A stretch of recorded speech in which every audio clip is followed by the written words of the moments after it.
Napansin nyo ba, ka-copy?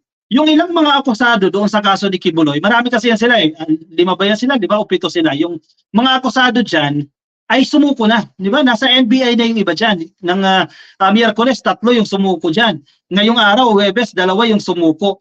Ang nawawala na lang ay si Kibuloy. Di ba? Finding Kibuloy. Nasaan na ba itong si Kibuloy? Bakit ayaw sumuko?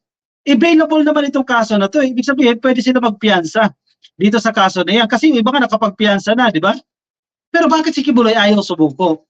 Alam nyo kung bakit, ka-copy? Kaya hindi yan sumusuko itong si Kibuloy dahil di ba may existing siyang warrant mula dyan sa Senado. Eh once na maaresto na yan, ang galing din ang nangyari, ka-copy, kaya pinamalas talaga itong kampo nila eh. Once na maaresto na si Kibuloy nitong korte, kasi Regional Trial Court nag-issue ng warrant of arrest eh, NBI at PNP ang maaresto dyan. Once na maaresto na to si Kibuloy, kahit makapagpiyansa yan, siyempre malalaman ng Sergeant at Arms yan, may connection yan eh, PNP, may coordination na yan with the Senate Sergeant at Arms. Malalaman ng Sergeant at Arms ng Senado yan. Baka nga ngayon may nakaabang na yan dyan sa Davao eh. Once na maaresto yan, o kung sumuko man yan, automatic yan. Dadalhin yan sa kustodiya ng Senado. Ikukulong yan dyan sa Senado, sa premises ng Senado. Diba? Kasi nag-i-exist pa rin yung warrant of arrest niya. Actually, 2 nga yan eh. Yung sa House of Representatives at sa Senate. Pero sabi ng HOR, hayaan nyo na, Senado na mag-implement yan. Diba?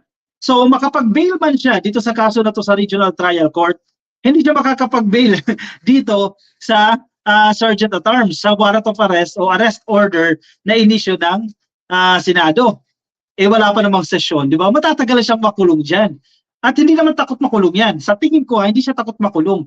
Ang takot siya, pagtawanan siya ng tao at balikan siya sa mga pinagsasabi niya. Kasi maganda nga yung kulungan niya dyan eh. Baka aircon pa nga yan eh. Sa HOR, supposedly aircon yun eh. Sa Senado, sa tingin ko naman maayos din. Decente na ng kulungan yan. Aircon. So kayang-kaya niya yan. Ang ayaw niya lang dyan, yung pride niya. Maaapakan yung pride niya eh. Kasi ang dami niyang pinagsasabi. Never ako haharap. Di ba? Ang dami niya pang conditions eh. May 17 commandments pa yan eh. Tatandaan niyo? Kung kailan lang siya pupunta sa Senado, yung kanyang 17 commandments, na dapat naka-chopper, dapat naka-5-star hotel, yung accommodation, yung pagkain, etc. Eh, once na madala yan dyan sa Senado at hindi natupad itong mga kondisyones niya, tatawanan siya. At yan ang ayaw niya. Di ba kasi multi-billionaire ka eh, pastor ka eh. Andun ka nasa tuktok ka, appointed son of God ka eh.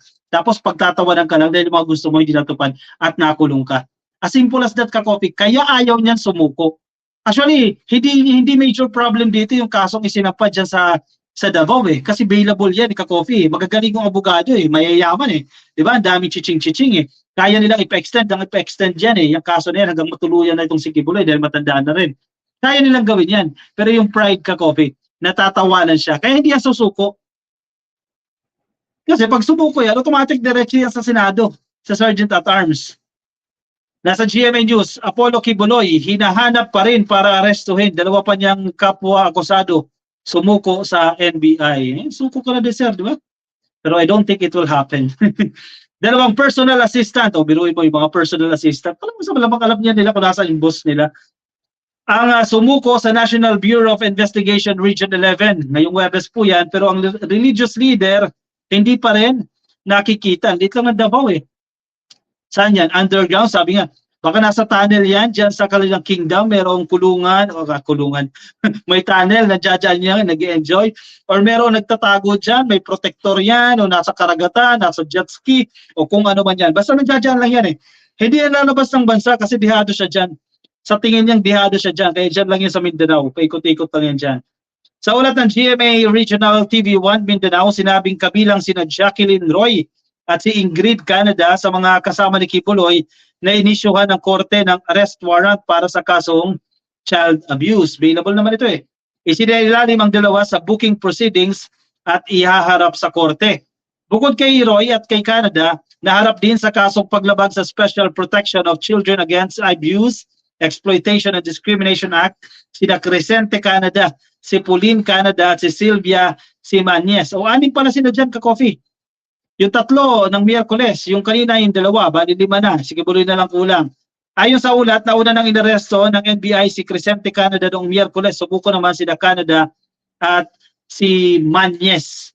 Nakalaya na ang 3 matapos maglagat ng piyansa. Yun ang kaibahan nila eh. Itong other suspects, syempre wala namang pending arrest order yan, wala sa Senate eh. Mabilis lang yan, kayang gawa ng paraan yan eh. Ano lang yan, bail agad yan eh, maliit lang ang bail, parang wala pa atang 100,000 eh, parang nabasa ko, tama ba? 80,000 lang yung bail dyan eh. Eh di labas agad sila, pero iba yung kaso ni Kibuloy. Makapag-bail man siya, eh nakalerto na yung Senate Sergeant at Arms, di ba? Unfair yan, kung pag hindi sabihin ng NBI, malalagot sila dyan at ang korte, di ba? Ang PNP, malalagot sila sa Senado kapag pinakawala nila yan ang hindi ini-inform ng Senate Sergeant at Arms. Yan ang ayaw niya, mabilanggo dyan sa Senado kasi yung mga pinagsasabi niya, yung pride niya, naku, maaapakan. Nagtungo rin naman ang mga tauhan ng NBI at Police Regional Office Davao o PROs 10 sa Kingdom of Jesus Christ compound dyan sa Davao City pero wala roon ang kanilang leader na si Kibuloy. Ginalugod ba yun? A copy? O baka nasa ano? Na kanino? Baka may nagtatagong mayor? O dating presidente? Dati na lang. Tangi ang KOJC administrator na si Nori Cardona lang umano ang tumanggap ng kopya ng warrant para kay Kibuloy. Sa mensahe sa GMA News Online, sinabi ni NBI 11 Regional Director Attorney Arcelito Albao na tig 80,000 pesos ang naging piyansa ni Roy at Canada para sa pansamantala nilang kalayaan. Biruin mo, 80,000 lang, bariya lang yan sa kanila. Nang tanungin kung ano ang bagong impormasyon tungkol kay Kibuloy, sinabi ni Albao na hindi pa nila ito na-aresto. O, yun lang. Nasaan si Kibuloy? Ilabas yun na yan. May mga nagtatago dyan. Diba? Ilabas yun na yan kasi may pananagutan niya sa taong bayan. May pananagutan sa batas yan. Diba? Eh, paano kayo re-respeto kung ikaw mismo nagtatago ka sa batas? Diba? Ay, tapos pagtatagol niyo pa. Ay, walang prayer rally ha. In-expect ko, prayer rally sila dyan ka-coffee eh. Diba? Dapat magsisigaw na dyan sa Liwasang Bonifacio. May holiday. Medyo mahaba-haba yung holiday next week eh. Malamang sa malamang mag-organize na naman ng prayer rally itong mga tao na ito. Nasaan kaya si Kibuloy? Rachel Aquino, happy viewing. I appreciate all bloggers who support the administration ni PBBM. Arlene Ases, thank you. Thank you so much, Ka-Coffee. Marilu Saberon, good evening po. Support to PBBM. Like naman po tayo mga Ka-Coffee, sabi ni Galito Gervasio. Happy viewing po sa inyo. Thank you, Ka-Coffee. Ayan yung mga kapapasok lang sa atin, hindi pa naka-follow, hindi pa naka-like sa ating Facebook page. Ayan, pasuyin na lang Ka-Coffee ha. At attendance check tayo, pa-click lang Ka-Coffee. Itong like, no? Yung video natin, attendance check natin yan.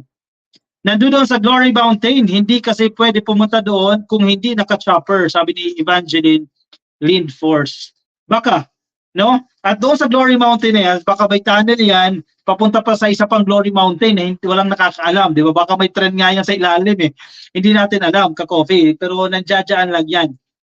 Correct ka, Ka-Coffee ha, mga gutom sa kapangyarihan, gusto nila sulutin si PBBM, kapal mukha nila, lalo na yung mga Duterte tayo nakakayamot na. Exactly. Ang panawagan nila dyan, mag-resign si PBBM or impeach si PBBM para sila ang umupo. Yan ang gusto nila dyan eh.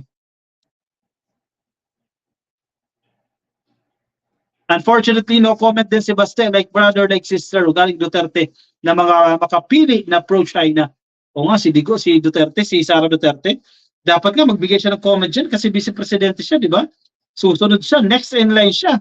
In case na hindi ma-discharge ng presidente ang kanyang function, dapat siya ang mag-discharge ng function na yan. Pero tahimik, di ba?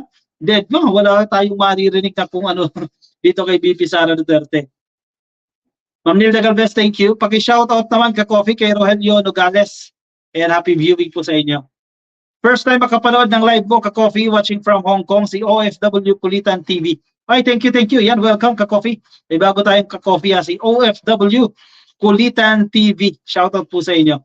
Si Kadiskarte JTV, kahit hindi mahuli yan, wala na rin siyang kalayaan at mahuli man siya, gulong pa rin. No bail sa ibang mga kaso. Yung nandiyan sa Pasig, Ka-Coffee, yung sinampang kaso dyan, non-bailable yan. So yun ang antayin natin, mabigat-bigat yan. Pero tulad yan ang sinasabi natin dyan, hindi na magpapakita yan, Ka-Coffee, kasi yung ano niya, yung pride niya, maapakan yung pride niya dyan. Baka nasa Garden of Eden, kasi nga son of God daw, Ka-Coffee. Yan na. Antayin natin, Ka-Coffee, kung ano mangyayari dyan. Anyway, sige, kuha na kayo ng kape. Move on tayo sa ating next topic.